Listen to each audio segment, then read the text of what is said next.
Hey, so this morning I wanted to play, but Melissa was sleeping behind me, so I couldn't talk. So I decided to just quickly do a Bamanus game and see how hard it would be to basically what I was trying to do with Bengal, do that except with Bamanus. And you can see, like, my nation is crumbling as Bengal. I own Jharkhand and Ava as vassals, so I had like this much land. And then that's 1644 that I own that much land. And by the time I'm done fighting these rebels and recovering from being completely doomed, it'll be like 1680.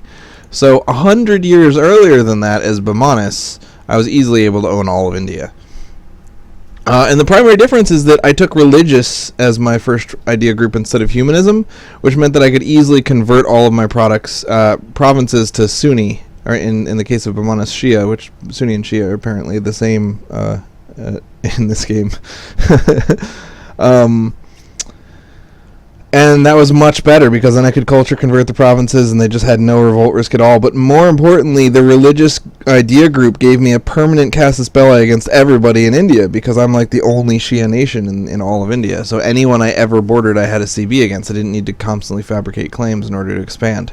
So Vijayanagar and Orissa are my vassals, and Wanpur I'm currently sieging up. I'm currently at war with Gujarat, and I will take stuff off of them. Everyone's eliminated. Bengal is 2 provinces. Everyone in the middle is gone.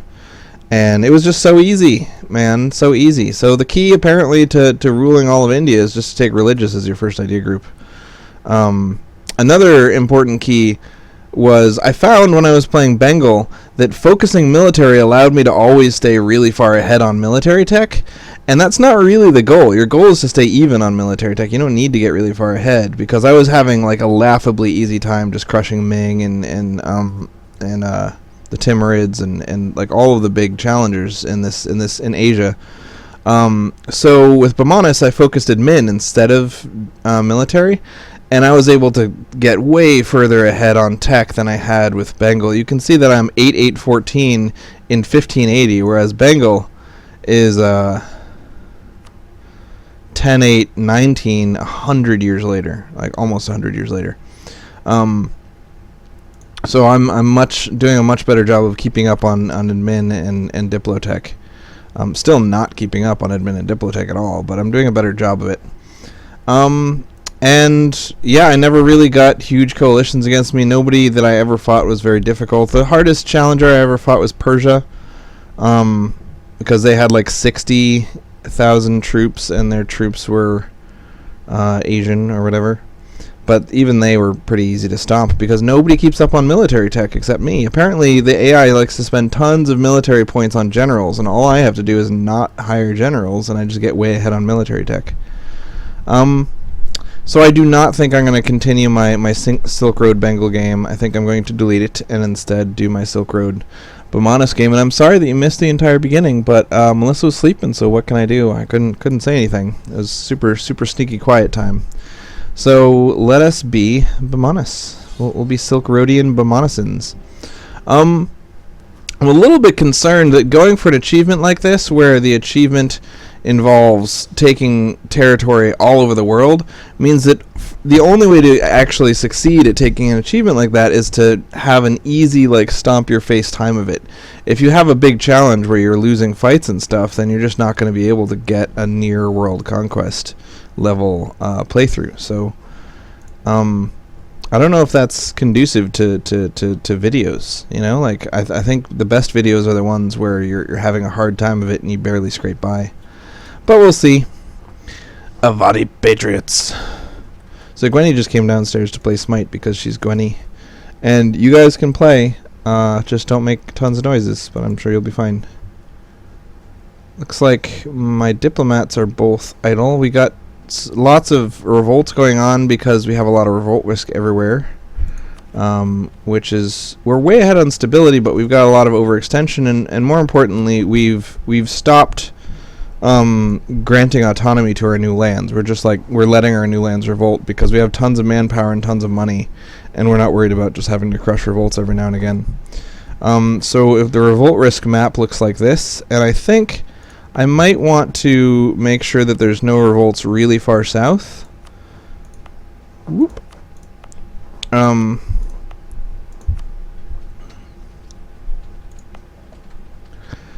And then anyone who revolts in the north, I can crush easily. I can just quickly walk over and smack them down. So let's take these dudes and kill this uprising. Also, this, like, the current status of this game, 1578, is the result of about like 4 hours of playing in the morning.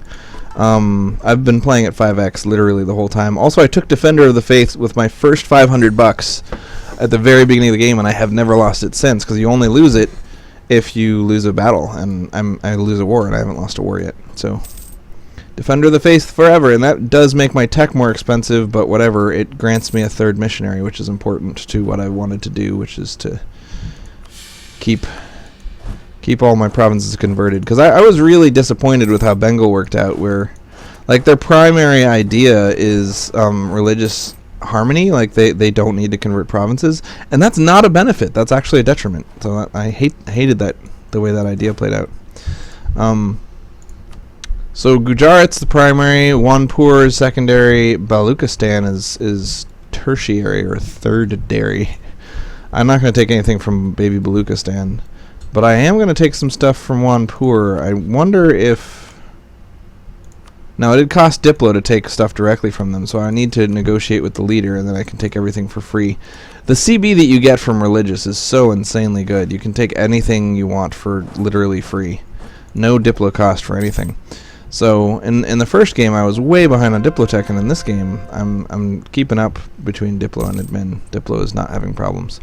And my two idea groups are religious for the CB and trade for the vast, huge swaths of money. I'm looking forward to the next patch, and I hate talking about future upcoming patches, because if you watch this video after that patch has already come out, then I kind of date myself. But I'm looking forward to having different things to spend my money on, other than currently buildings cost monarch power. So if you want to spend anything on buildings, you also have to spend monarch power on them, and that's no fun. And really large nations. It's funny because Simon, no talking. Malachi, no talking. It's funny because historically, it's the large nations that really spend a lot of money on infrastructure. Like, I'm thinking of the American highway system and stuff, because large nations tend to be rich nations, and if you have lots of money, the best investment you can possibly make is in improving your infrastructure, and therefore your industry, and therefore your tax base, and therefore your army, all just by spending a couple bucks on infrastructure. But in this game, the larger you are, the less sense it makes to spend money on infrastructure, because you're improving a single province at a cost of a percentage of your monarch power. Simon, no talking, I said. So if you spend, say, even if it's only 1%, but if you spend 1% of your monarch power in order to double the income of one province, and you have one province, then you're saying, okay, I'm going to double my total income for a 1% monarch power investment. And then if you have 100 provinces, now you're only increasing your total income by 1% for 1% of your monarch power. So it's like it doesn't scale at all. Buildings don't scale with size. So the bigger you are, the fewer buildings you should build. And that's kind of tricksy, because the bigger you are, the richer you are. So the more money you have to spend, and then it doesn't make financial sense to spend that money on buildings. So what should you spend that money on? Nothing is the answer. The money just becomes kind of useless. So most people, once they become very large, just have this unlimited pile of money that they can't spend, or that they can't, there's no reason to spend it. I shouldn't say they can't spend it, but they don't spend it. It just piles up. So in the early game, you're piling up money in case of the eventuality that you end up going to war with Ming and Persia and the Mamluks all simultaneously, and you need to spend a ton of money to fund a bunch of mercenaries in order to win a desperate war, right? But as you get larger, that becomes less and less of a possibility. And then you're just like, I've got this stockpile of money that I was keeping just in case of a rainy day, and now there's no possibility of a rainy day, so I don't know why I have all this money. I just do. I'm totally rich. It's fine. Being rich is its own reward. Rich! So my diplomats are going to continue fabricating claims on all my neighbors. Because of the awesome CB, the religious CB that I have, I don't need to fabricate claims on my neighbors, but there's nothing better to do with diplomats. I vassalized both Orissa and Vijayanagar before... Like, I could have full annexed them and then released them as vassals, but then all the territory I had already taken from them in Cord would have gone back to them, and that would have been dumb. So I had to take them in an aggressive vassalization, which means that they hate me, and they've hated me for hundreds of years. When I first vassalized Vijayanagar, they had a minus 300 from aggressive expansion. Now they're down to minus 100, and these guys are down to minus 200, but they're far from being annexable, which is fine. I don't mind having some vassals. I only have 2. I mean, I could have 2 more vassals if I needed to. More expensive mercenaries. As you probably know by now, I like to run almost entirely mercenary-based armies, so more expensive mercenaries hurts me. But this game, unlike the Bengal game, I've had no trouble keeping my prestige up very high. I think it's because this nation in particular, Bamanas, has a bonus to prestige. So my prestige doesn't decay as fast as it did with the other nation. Ooh, a peasant revolt. Try to help them. And once you have lots of prestige, then your mercenaries are very cheap. It's a big discount on mercenaries. Also, I think maybe being the Defender of the Faith is also a discount on mercenaries. So once we get a call for peace, we'll peace out with these dudes and then attack Ava. We've never fought Ava yet. We just barely got a border with them recently, so it's exciting to be able to stomp our previous march into the ground. The Adeva dudes want to defect to Wanpur because we didn't increase their autonomy, and I'm again not worried about it because they're so close to where I already have my army that I'm just going to go stomp the rebels when they spawn. But we got to keep an eye on when the rebels are spawning so that we make sure that, you know, our army isn't doing something super important at that time. Alright, so it's time to peace out. We're going to go for sort by highest overextension, which means highest base tax. And then we'll take the highest base tax things for the lowest war score. So you can see how the capital of Wanpur is 28 overextension, but 47 cost, whereas this is 24 for only 13 cost. So this is a much better deal. This is 20 for only 17, whereas that would be 20 for 37. So we're up to 44 overextension, and then 60 overextension, 72, 84. You can see it right here, 84. And they won't give me that.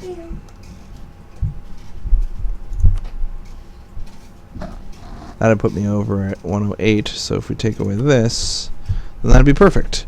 But it's going to cost me a little bit of Diplo because I'm taking stuff that I shouldn't take, so I should really not take anything that I can't get for free. Since we can get so much for free, it just doesn't make sense to take anything you can't get for free. Now, this is only 72 overextension, but it's going to have to do, I think.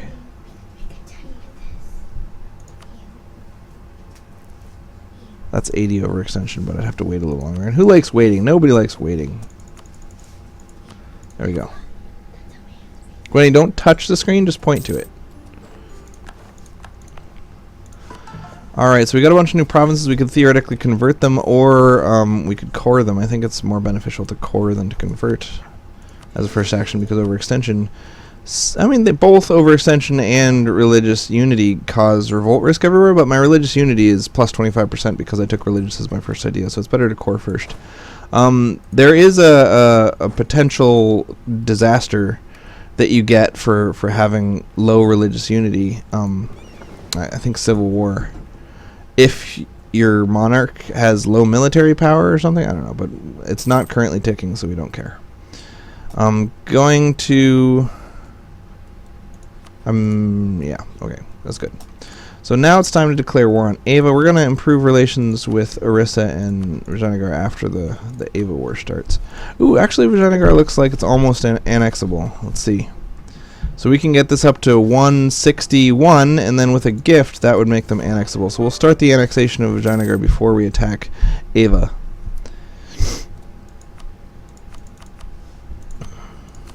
Boom.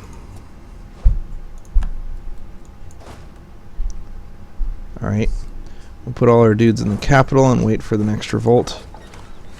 And then we'll continue building buildings just generally in our capital.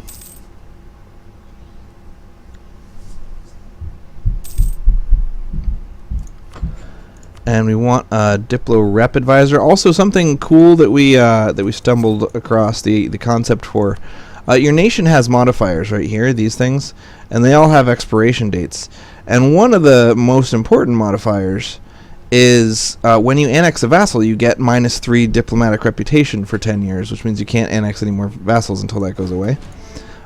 So if you hit escape and go to message settings and modifier and then click all and search, then you can see I can set it up to pop up and pause when our temporary country modifier expires, and that allows me to annex people back to back without having to worry about it. And gonna defund the army. I could build a bunch more trade ships, but I wanted to wait until my next Diplotech, but I happened to unlock the trade idea group. So all my Diplo points have been going into improving the trade idea group, which means I'm hovering on the verge of Diplotech 9, which is when I'd like to build my fleet. But I'm not quite there, which means that my fleet is just going to stay very small.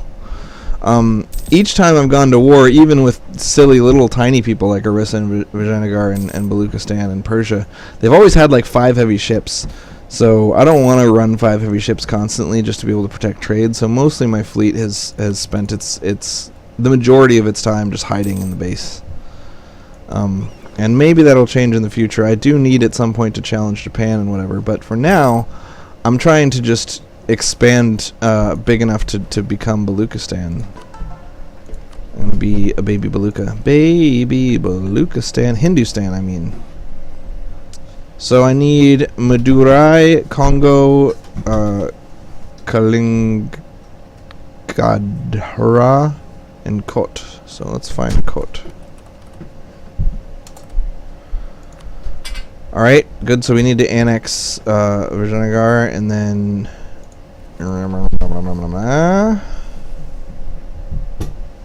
Madurai. Thank you, Gunny. So this is also in Vijayanagar. So it looks like we just need to annex our vassals, and we should be able to form Hindustan as soon as we annex our vassals. We probably need a little bit more from Gujarat, but maybe not. Looks like Delhi is still truce timeing with us. Ava. We're going to declare war on Ava next. Their allies are Ayutthaya, which is this big giant guy, and Lanzang and Viet. So basically this entire area is going to be in the war. It's going to be a big war. But that's okay. I'm not worried. Alright, so I thought we would be able to begin the annexation, but I guess I miscalculated by a tiny bit. I could give them subsidies.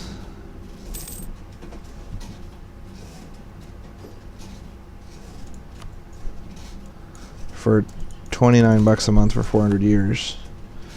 And that would slowly get them annexable. So we're going to maintain this diplomat. So now they're annexable just because of given subsidies. But then they're not anymore because of something. I don't know what. So, one more. Just throwing money at the problem. Should be like 2 more months. I also caused the game to pop up and pause when converting a province is finished. Right now I can cancel those subsidies because we've started the annexation. Whoop. Reduce trade and revolt, diplomat, black news, our monarch is dead, we've got a crappy heir. But we've got an amazing king. Look at Sultan Mujahid. He's only 20 years old, he's 6'5'4". Oh my gosh, we are so lucky to have that dude. That is an awesome king. Look at this, we get 4 separate national modifiers because that king is so crazy good at being a king. And we got a reasonable general and a crappy general. We're going to fire the crappy general. And we're going to go kill some rebels. Fund the army, and we're also going to recruit enough troops. So before I got the trade idea, I was just barely able to fund a 30-sized army. But now that I have the trade idea, I have 20 bucks a month extra after funding my army. So like I'm ridiculously rich. So that's always nice. I'm going to go up to 10 cannons and 10 cavalry, and then just lots of mercenary infantry. And then after that, I think I got so much manpower, I might just get a bunch of non-mercenary infantry and use it for sieges. For slow sieging, you know, but maybe not. Who knows?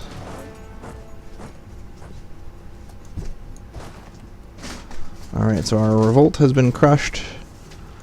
We want to create a bunch of... Well, what's the general stack size of walking around in friendly territory? 29, 29, 29, 29, 29, 29, 29, 29, 29, 29, 26, 31, 26, 25, 29, 30, 21... So there's a lot of provinces with 21 supply limits. So we'll try to make an army of exactly 21 size, which means half of that is... So we want 10 artillery, 5 horses,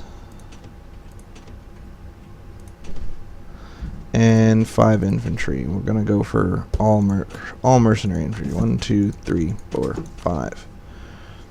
So that'll be 20. Then one more infantry is 21.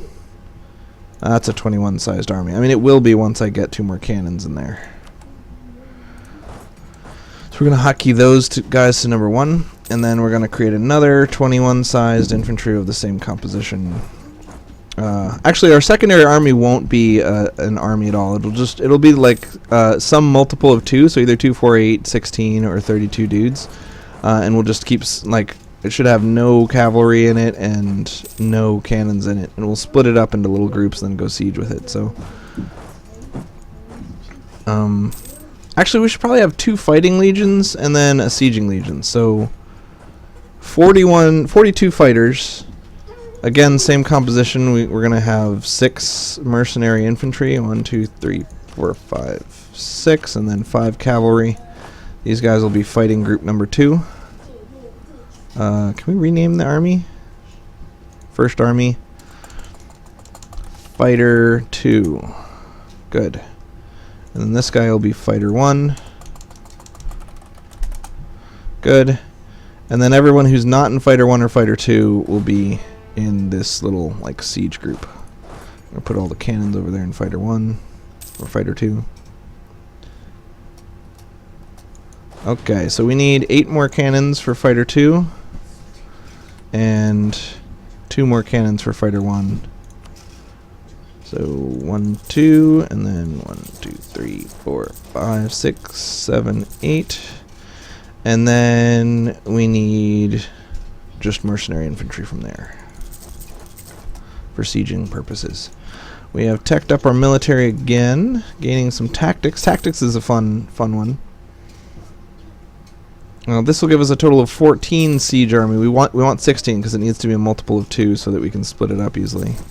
So that should give us all the mercenary infantry we need, and now we're done. So 16 infantry for sieging, 42 dudes for fighting, and then we're done. So it gives us a total of 58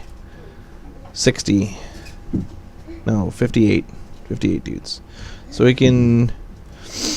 Radical reforms. 2 of the most trusted advisors have been talking a lot recently, plotting, some say, drafting plans for Baumanis's future. Others say whatever others say. Okay, so either they're plotting or they're drafting plans. I can punch them both in the kidneys and gain a tiny bit of monarch power. I can gain a tiny bit of diplo, a tiny bit of admin, or I can gain 5 mercantilism at the cost of 1 stability. I'm going to do that, obviously. 5 mercantilism translates to...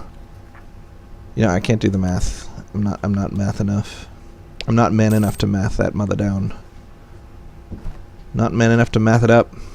I would normally defund my army right now, but I think there's a looming disaster, internal conflict, and if you have a defunded army, it adds +1 per year to the internal conflict's chance of going off. So it looks like these are the cannons that we wanted for that guy. And that's another cannon we wanted for Fighter 2, Fighter 1. This is another cannon for Fighter 1.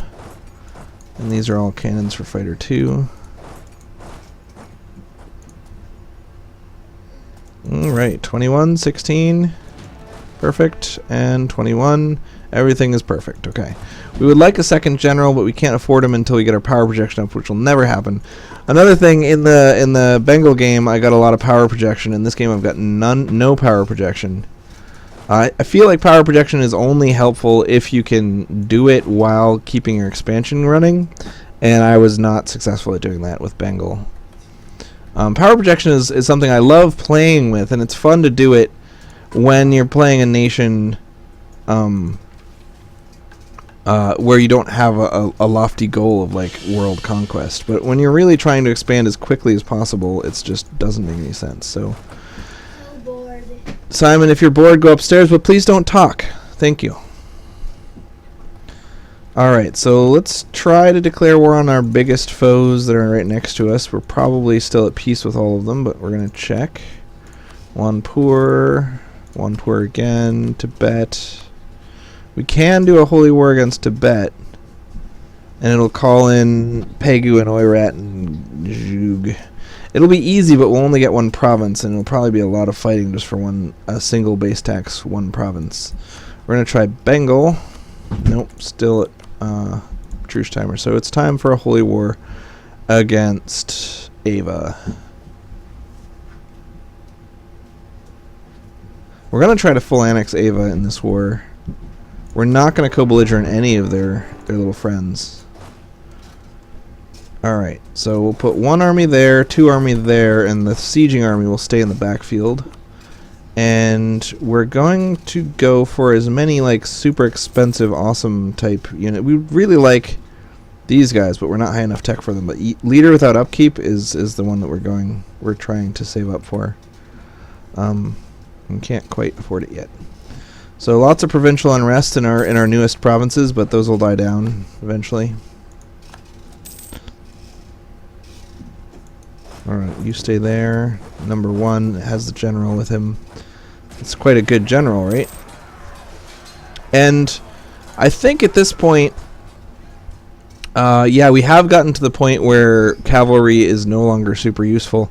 Once our artillery fire is at 1.4 and half of the damage of our whole army is coming from artillery in the first place, so artillery does half damage in the back lines, which means that the 1.4 damage that it says they're doing is actually 0.7.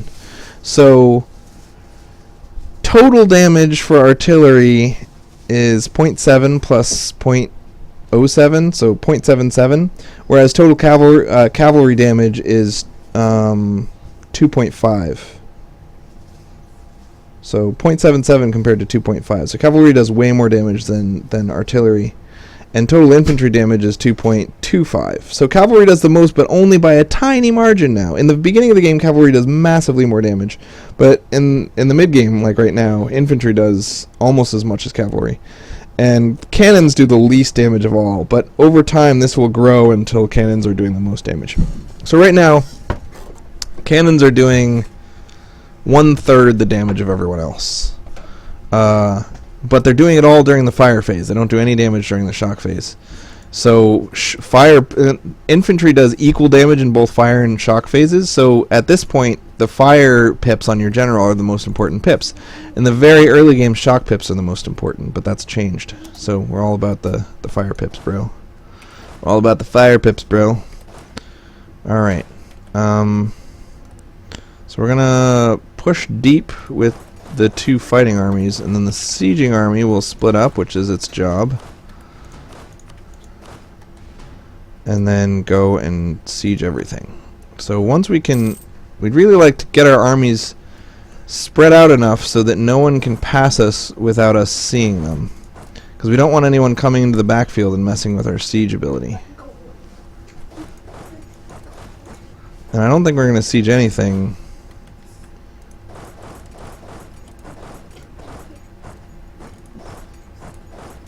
until we're relatively safe from armies in general.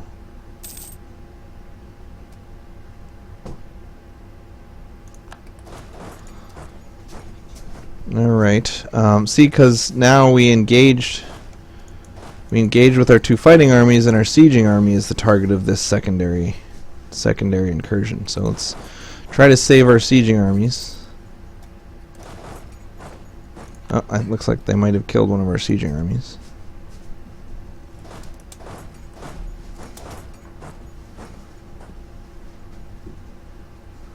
There we go. Sorry, sieging armies. I know that you took a lot of attrition for no reason there, but what can you do? Alright, we're taking a lot of attrition on all of our armies at the moment. We'd like to find a choke point. It looks like these 3 provinces are a choke point. So we're going to go there with 1. Oops. 1, and there with 2. Fortunately, our fighting armies are super depleted. And this is 14 dudes, so we did lose two mercenary infantry.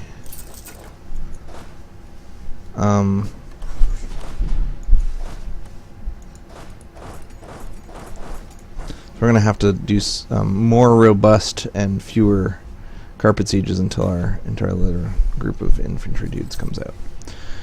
Lose navy tradition and gain army tradition. I'll always take that deal. That's fun.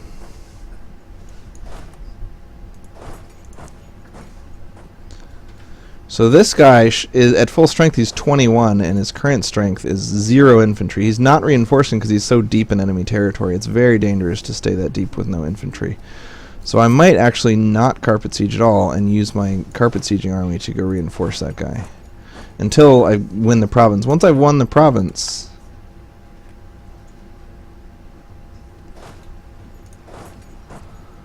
then I don't need to be so circumspect with my movements.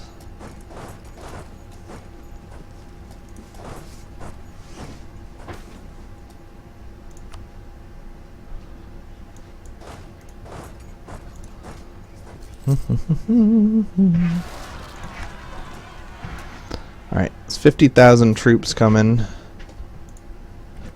It might be time to go back to friendly territory, reinforce my armies, and then come back again in a bit, because I don't know if I can beat 50,000 troops without any infantry.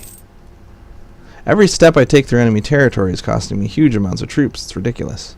But I keep winning the fight, so it's tempting to stay out here. Maybe, yeah, not safe. We'll go.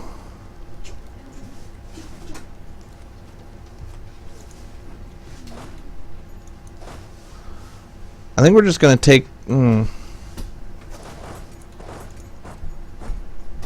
got to get out of here. Too much attrition. Can't take it anymore. Everybody leave. I didn't realize. I mean, I knew in the back of my mind that any area east of the major river, this river, the Delhi River, anything over here is crap land, right? It's all jungle, highlands, lots more jungle, some mountains, some hills, savanna, which means basically desert with some grass in it. So it's all very naughty stuff up there. But even though I knew that, I didn't know it. So we should have 42 plus 16 is 58, and we don't. So it looks like some of our mercenary infantry disbanded. And I've mentioned in the past how that happens.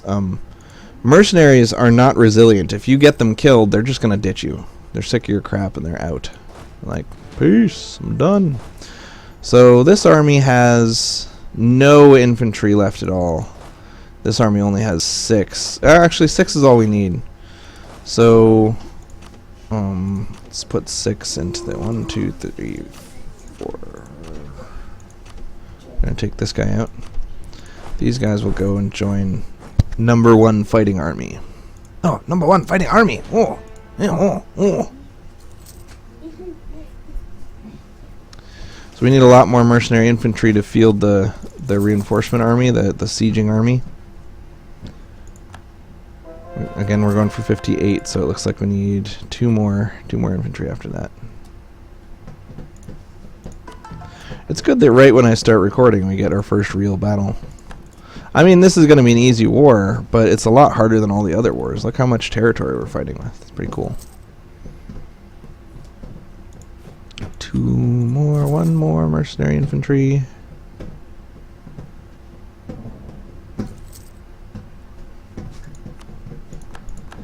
So we'd like to get separate pieces with everyone and then a full annexation of Ava, because that'll allow us to go to war with Ayutthaya in a little while. We'll release Ava as a vassal right after we full annex it if things go our way. So yeah, we need one more infantry. We'll just build a normal one. Looks like our 2K treasury has dropped to 1K, but I think 1,000 of that went into getting a 5th diplomat. Alright, so we're going to wait for those guys to replenish to 21. Hey! How's my beautiful lady? Simon is shushing you because I'm recording, so I keep telling them that they need to be a little bit quieter. Eli's asleep, you say? Let me stop recording.